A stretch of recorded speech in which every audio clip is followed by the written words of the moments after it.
Inspirulina presenta Metamorfosis, historias de transformación que cambiarán tu vida, en una conversación con Eli Bravo. Hola, ¿qué tal? Bienvenidos a Metamorfosis, el programa donde conocemos historias de cambio y transformación. Nuestra invitada en esta oportunidad es una artista muy ecléctica, porque María Rivas se ha movido con mucha soltura y facilidad entre distintas artes, pero también distintas tendencias. Mujer inquieta y talentosa, yo podría definir a María Rivas como una buscadora. María, bienvenida a Metamorfosis. Gracias, Eli, un placer estar aquí, me honra que me hayas invitado. No, y feliz de tenerte. De verdad me parece que eres una buscadora, buscadora de ritmos, buscadora de estilo, una buscadora espiritual, buscadora de la belleza, una exploradora, como un alma inquieta, ¿no? Sí, bastante inquieta, me gusta investigar, tengo un poquito la espiritualidad científica que le llaman, ¿no? Que busca el porqué, la razón y se ahonda incluso en la biología, en la molecularidad de la vida. Y de manera muy ecléctica, tú tomas de todas partes Sí. y eso en tu música está presente, como uno es el jazz, el hip hop, está algo del rock, los ritmos afrocaribeños. Y creo que eso ecléctico viene de tu formación, porque tu madre es de Galicia, tu padre del oriente venezolano, creciste en Caracas, que es una ciudad muy ecléctica en sí misma, ¿no? Ahí creo que empieza esa mezcla. Esa búsqueda, sí. Bueno, me gustaba, amaba el peligro. ¿Ah, sí? Sí, me gustaba el deporte muchísimo, hacía saltos ornamentales y surf en Los Cocos. ¿Ah, sí? En ¿Surfeaba? Caraballeda, sí. Y bueno, y me gustaba eso, me gustaba cuando veía el circo, todo lo que era ¿cómo se llama? Las acrobacias. Las acrobacias, todo eso. Yo pienso que de ahí parte un poco el atrevimiento mío de indagar cosas que a veces estás como en el filo de la navaja y logras algo ecléctico, original. ¿Y eso crees que es un requisito para el artista, para el verdadero artista, o Bueno, para todo ser humano? Siempre me aparece entonces la sentencia famosa de Shakespeare que dice que el verdadero artista es una espía de Dios. Es bonito eso, me gusta. Entonces uno trata de ser como una espía. Yo creo que todos somos espías de Dios porque somos una revelación de lo que es la creación y dentro de eso me gusta indagar, me gusta muchísimo indagar. Yo quiero hablar más adelante de tu relación con Dios, que es también muy ecléctica como es tu arte, pero vamos a hablar un poco de la música, de cómo empiezas. Entiendo que comienzas cantando en locales nocturnos, como corista, a mediados de los 80, en Caracas, en Venezuela. ¿Cómo eran esos años? ¿Cómo los recuerdas? ¿Qué quería María Rivas en ese momento? Quería cantar y tener un mensaje para cantar, ¿no? Sobre todo la ciudad. Mi padre, quien era una persona nacida en 1911, me tuvo a mí ya mayorcito y era como un abuelo y él me recreaba todo lo que era la historia contemporánea, no solamente de Venezuela, sino del mundo. Y le gustaba mucho la música, Hollywood, las actrices, los actores. Soy gran fanática de TCM, porque me conozco todos los actores gracias a mi padre que me enseñó eso. Y me decía, en la vida hay que ser elegante como Fred Astaire y David Niven, en todo paso que des. Entonces, de alguna manera eso vinculado con la música, con la pintura, porque yo pinto desde niña y pintando pues también cantaba. Y bueno, y resulta que empecé a tener, en la casa teníamos un aparato de sonido, no el pick-up, no el famoso pick-up, sino el que le venía a continuación, que era Panasonic, me acuerdo que tenía su plato aparte, el cassette, y ahí empecé a indagar a finales de los 70 la música. Tenía una prima que escuchaba mucha música, soul, rock, y me gustaba muchísimo, sobre todo el soul, Marvin Gaye, Diana Ross. Luego íbamos de visita a casa de un señor que escuchaba siempre Antonio Carlos Jobim, con Astrud Gilberto, todas esas cosas, Aldemaro Romero, que lo escuchábamos los domingos en la radio, que estaba muy de moda de repente. Todo eso marcó mi vida muchísimo, los domingos en las galerías. Pero fíjate cómo lo que llega a tu vida en ese momento, en infancia o en la primera juventud, cómo continúa. En Japón eres muy conocida por ser cantante de jazz, pero también de música brasilera. Exacto. La negritud ha estado muy presente en tu estilo de cantar y Totalmente. me estabas hablando del soul, ¿no? Porque creo que esa es una de esas áreas donde te has metido mucho, en el tema afro, ¿no? Muchísimo. ¿Por qué? Hay gente que dice, mírala cómo es ella, canta como una negra. Y soy negra por dentro, de verdad. Bueno, yo creo en la reencarnación. Puede ser que yo haya sido una cantante de soul y no culminé mi cometido como cantante. Y hoy en día, viviendo aquí en los Estados Unidos, pues me doy cuenta porque tengo mucha afinidad con los afroamericanos. Me va muy bien con ellos y la música les gusta mi estilo, porque yo agarro temática afro-venezolana con antillana, metiéndole al rap, al estilo reggae, pero dentro del jazz clásico norteamericano, y ellos alucinan con ese scat que yo hago, es una mezcla. Hablando del scat, estamos hablando de esa improvisación que se puede hacer dentro del jazz y que es, digamos, una manera de convertir la voz en un instrumento.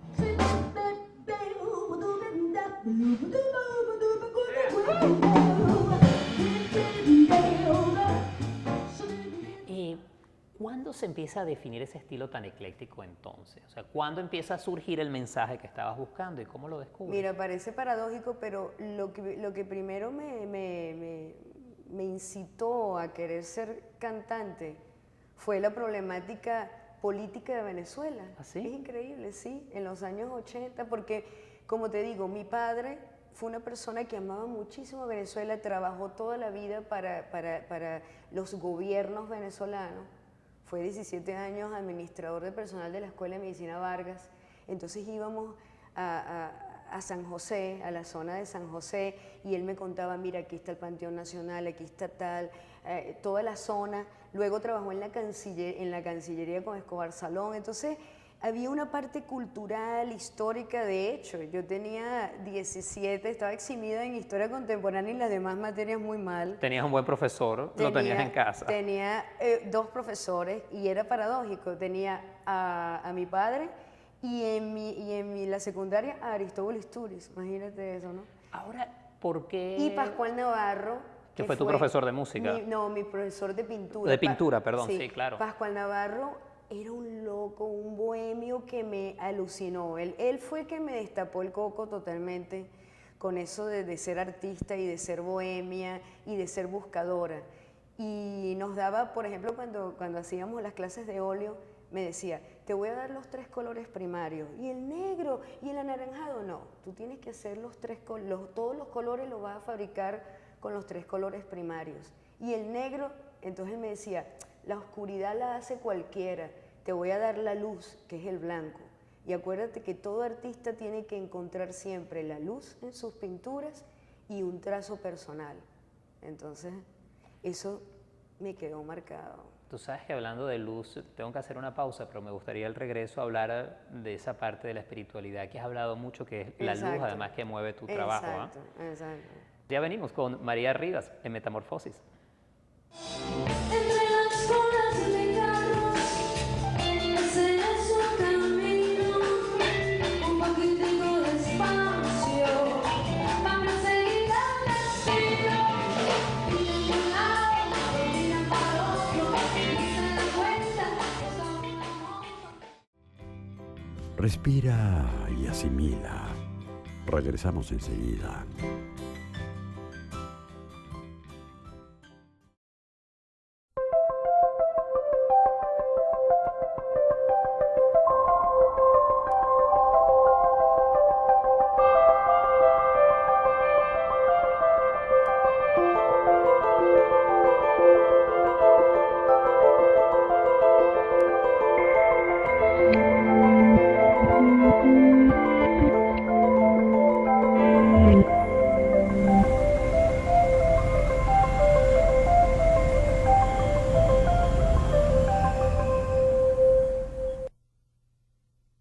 Metamorfosis. Inspirulina al 100%, directo a tus sentidos.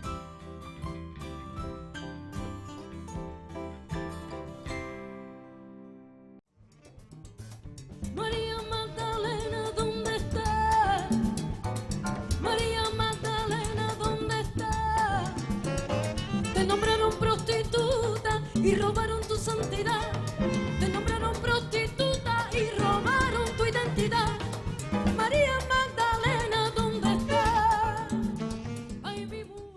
continuamos con María Rivas en Metamorfosis. María, estás bellísima, siempre has tenido una luz muy especial, ¿no? Y se ve que te cuidas mucho, ¿no? Sí. Entiendo que haces yoga, que esa es parte de tu disciplina física. Sí, yoga, meditación, muchos ayunos, ¿Ah, sí? los ayunos. ¿Y cómo te ayudan los ayunos? Los ayunos son estar sin comer, ¿verdad? Alimento sólido y tomar infusiones, mucho líquido, pero te genera una manera de estimular internamente tus hormonas a todo nivel, hormonas del crecimiento, la dopamina.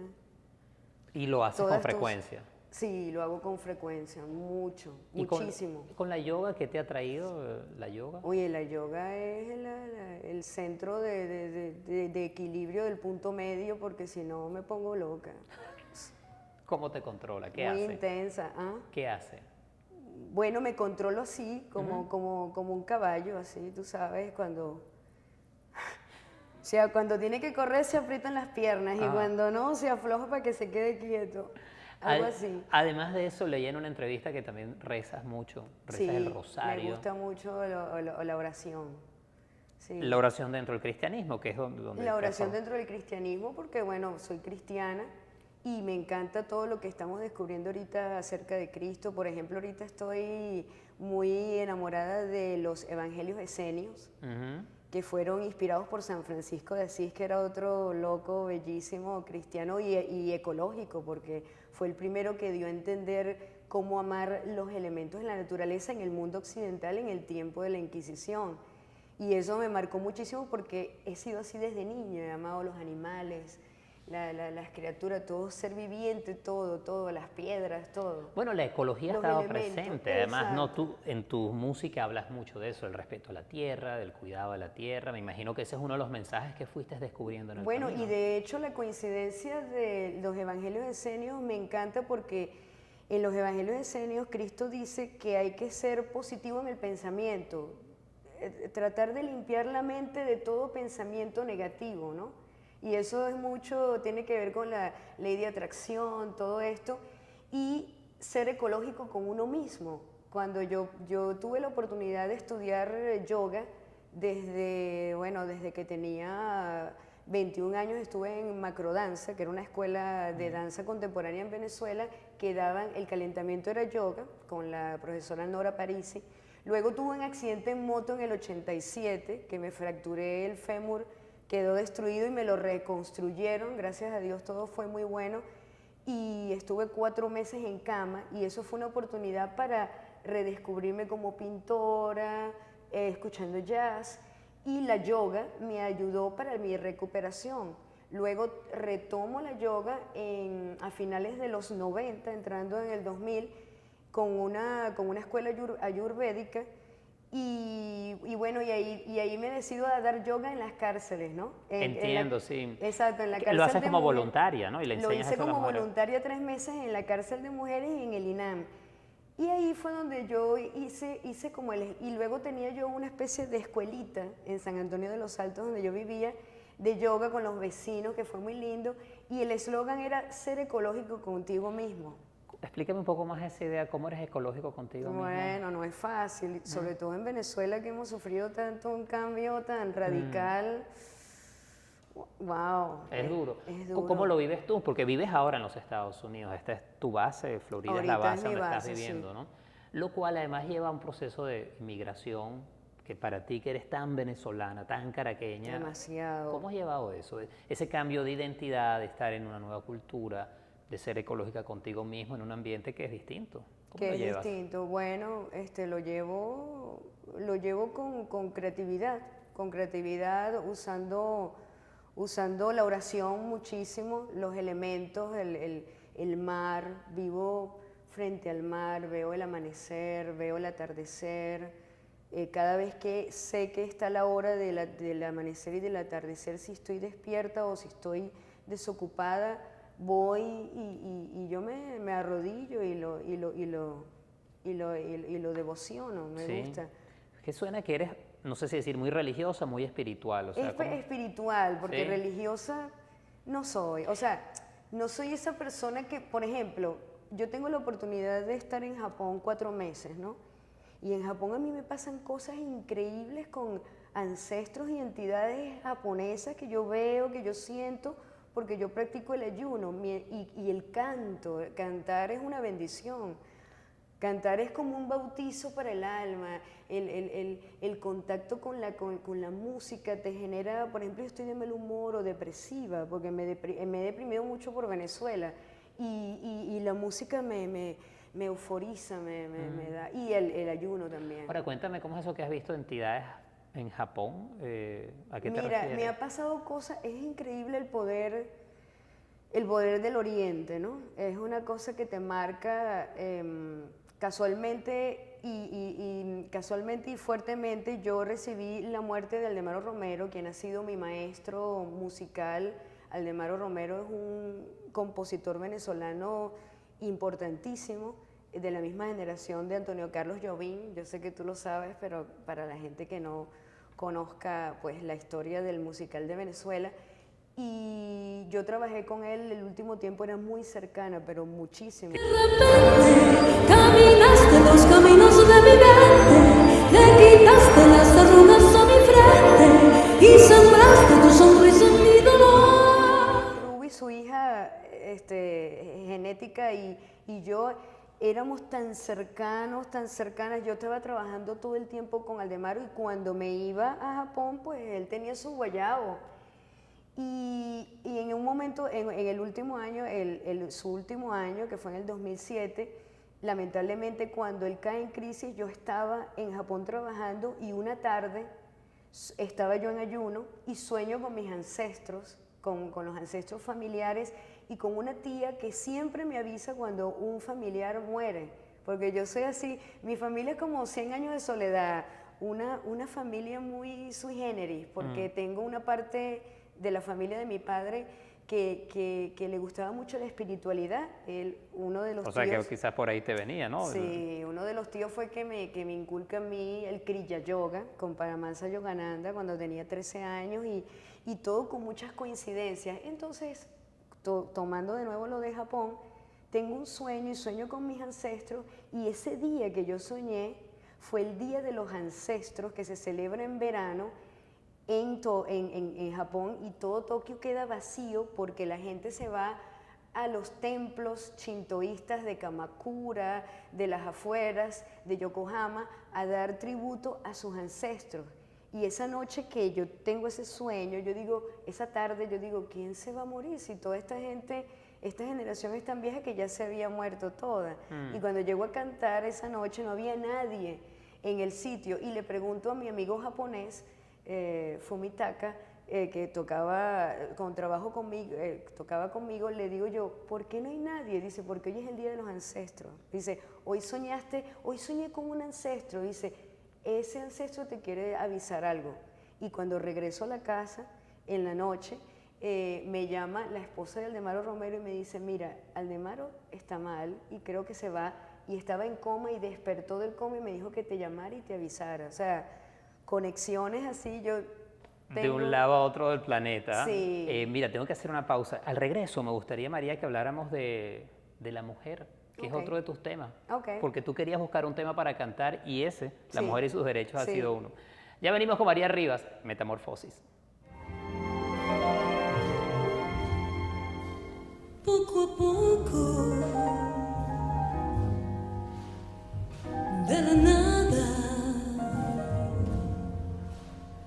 como surgen de las noches madrugadas. Respira y asimila. Regresamos enseguida. La paz para mí significa muchas cosas.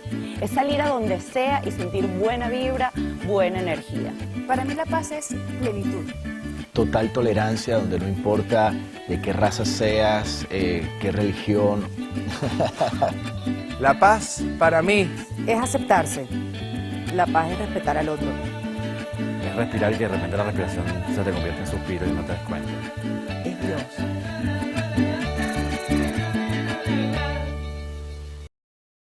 Metamorfosis. Inspirulina al 100%, directo a tus sentidos.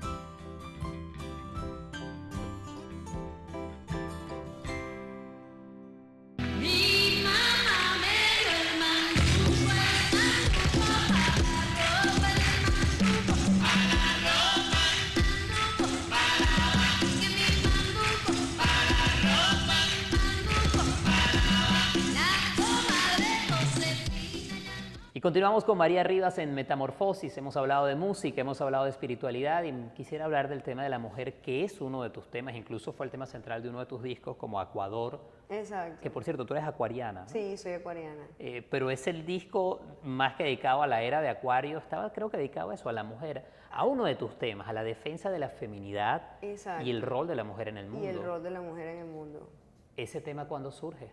¿Cuándo se te aparece? ¿Cuándo Oye, decides? desde que soy niña, porque ¿Sí? yo soy muy tremenda, o sea, era muy, como tú dices, buscadora, y siempre encontraba paredes por el hecho de ser mujer. Así, ¿has Sí. sentido esas paredes? ¿En el mundo del arte como cantante? Claro, todo el tiempo. Y en Japón también, muchísimo, con los japoneses, los hombres. ¿Cómo llevas eso? Wow, bueno, lo llevo como motorizada.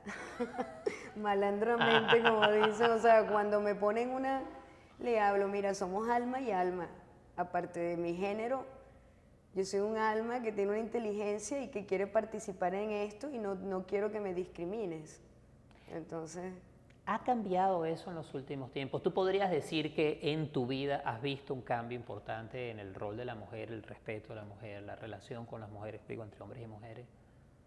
Creo que ahorita relativamente reciente. Es que, mira, yo tengo un concepto de la evolución del factor humano de esta manera. En los años 70, con el LSD, con las drogas suaves, hubo como portales internos que se abrieron y permitieron al hombre encontrarse con Dios de una manera. No, por favor, no estoy diciendo que eso ayuda, ¿ok? Sino que es una visión que se creó a través de la música, los Beatles, cuando se separan, se unen, George Hamilton, George Harrison. Sí, porque el otro no lo veo, lo veo muy bronceado siempre. Pero... Exacto. Bueno, es un tipo feliz, te diré. Sí. Un tipo de buen espíritu dentro de todo porque permanece guapo. Pero Okay. dirías tú que ahí entonces se abrió un nuevo sentido de la relación Sí, del hombre con lo sagrado. Exacto, y con la madre tierra, que es el punto que estoy leyendo en los esenios, que es mantener una trilogía perfecta entre el pensamiento, el cuerpo y el corazón.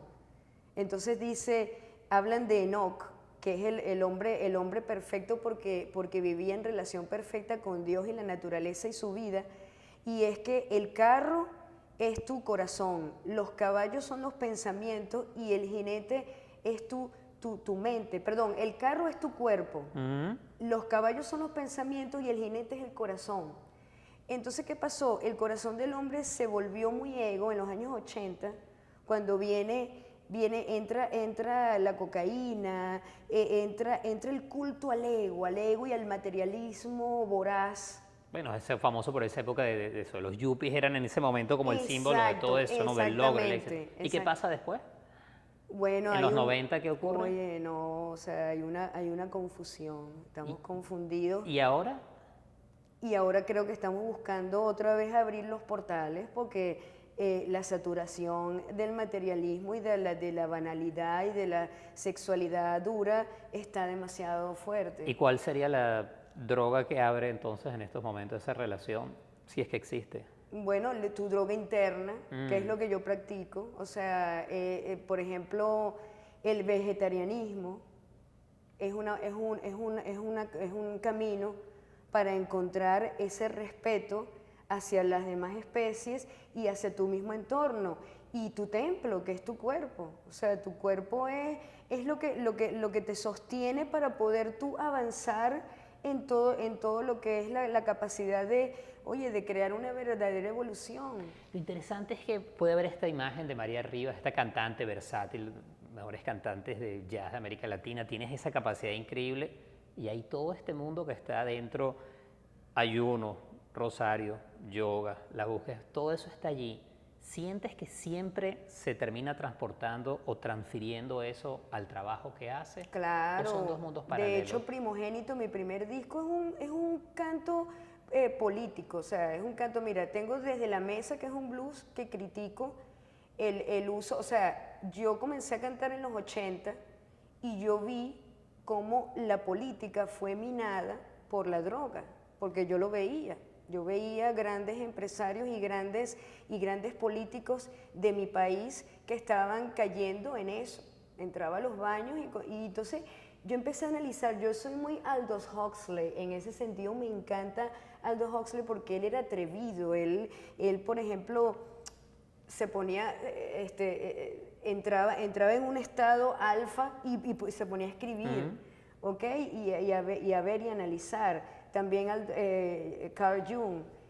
Yo soy muy científica en eso, trato de encontrarle una razón. Por ejemplo, en Venezuela, ¿por qué estamos viviendo nosotros una crisis de cambio tan radical y tan extrema en Venezuela? ¿Por qué? Te pregunto.